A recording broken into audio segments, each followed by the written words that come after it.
y bienvenidos a un nuevo laboratorio de aprendizaje. Y en este nuevo lab vamos a trabajar una aplicación del riesgo relativo. Entonces, bienvenidos y comencemos. Dice la situación: se realiza un estudio de seguimiento entre mujeres que estuvieron pasivamente expuestas al humo del tabaco durante la gestación y el bajo peso al nacer de sus hijos, para luego explorar el significado del riesgo relativo. Bien, entonces aquí te comparto la tabla de contingencia o tabla 2x2. Esta tabla de manera particular está organizada de la siguiente forma. En esta columna están los valores del riesgo y en las filas se encuentran los valores de la enfermedad que se genera debido a este riesgo. Entonces, tenemos presencia de la enfermedad, ausencia de la enfermedad. Aquí tenemos presencia del riesgo, ausencia del riesgo. Por ejemplo, 20, ¿qué significa? Que hay 20 mujeres que tuvieron hijos con bajo peso al nacer y que estuvieron expuestas al tabaco. En total fueron 2.435 mujeres que participaron en este estudio. Entonces, ¿qué es lo primero que debemos hacer? Entonces la pregunta es, ¿hay correlación entre las variables? Especifiquemos.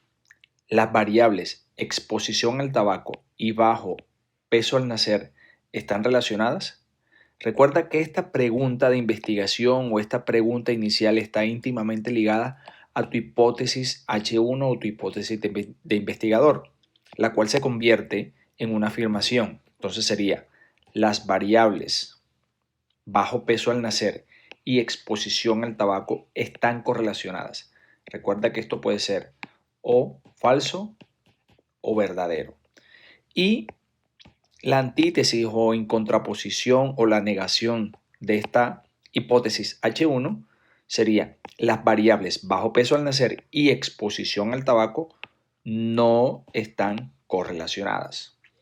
Entonces, verifiquemos los resultados de acuerdo a la tabla de contingencia.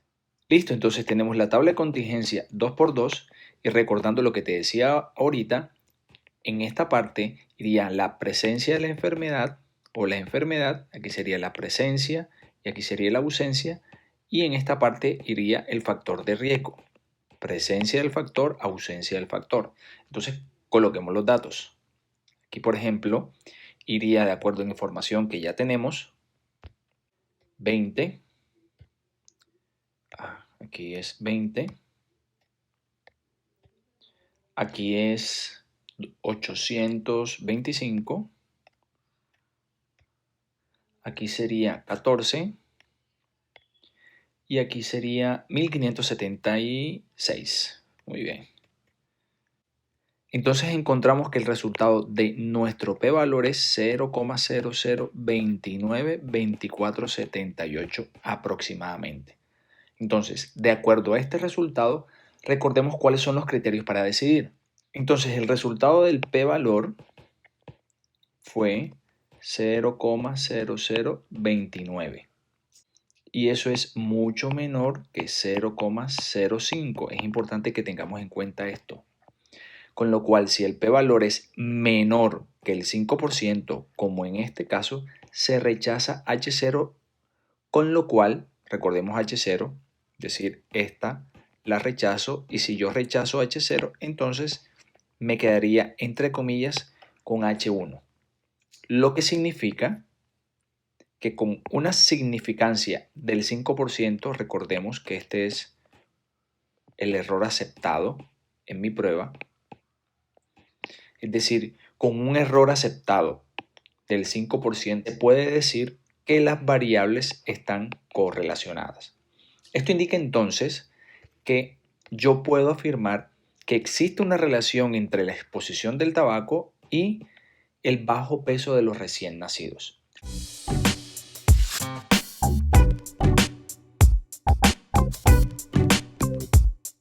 Entonces quiero compartirte los criterios previamente para que luego hagamos el resultado o hagamos el proceso y verifiquemos. Por ejemplo, si el riesgo relativo me da un número en el intervalo de 0 a 1, entonces el factor analizado se convertirá no en un riesgo, sino en un factor protector.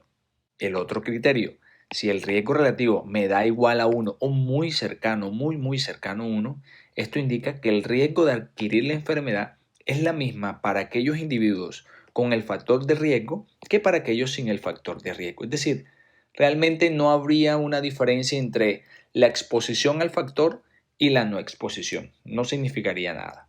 Sin embargo, si el valor del riesgo relativo es un K y ese K es un número mayor que 1, esto indicaría efectivamente que el riesgo de adquirir la enfermedad es K veces, es decir, en este resultado, mayor entre los individuos con el factor de riesgo frente a los individuos sin el factor de riesgo. Entonces estaríamos haciendo una comparación entre la incidencia de los sujetos con el factor frente a la incidencia de los sujetos sin el factor de riesgo. Es muy importante esto. Entonces, vayamos al cálculo. Y te quiero mostrar esto porque es básicamente reemplazar unos valores.